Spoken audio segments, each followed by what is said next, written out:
ভাই একটা টিকিট দেন তো। আরে ভাই লাইন এসে দাঁড়ানলা। ছোট ভাই, এই জগলু যেখানে খাড়ায় ওখান থেকে লাইন শুরু হয়ে যায়। ভাই লাইনে আছে। এই জগলু যেখানে খাড়ায় লাইন ওইখানেই শুরু হয়।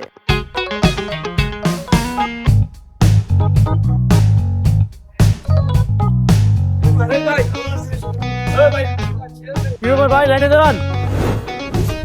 এই জগলু যেখানে খাড়ায় লাইন ওইখান থেকেই শুরু হয়। ভোট কেন্দ্রে সবাই সমান, লাইনের যেখানে নিয়ম, জগলু মিয়াকে সেখানেই দাঁড়াতে হবে। তাহলে নিয়ম মেনে ভোট কেন্দ্রে প্রবেশের পর প্রতিবন্ধী, বৃদ্ধ ও অসুস্থ ছাড়া সকলকেই লাইনে দাঁড়িয়ে সুশৃঙ্খলভাবে ভোট দিতে হবে। গণতন্ত্রে সবাই সমান, নিয়ম মেনে লাইনে দাঁড়ান। জনস্বার্থে বাংলাদেশ নির্বাচন কমিশন।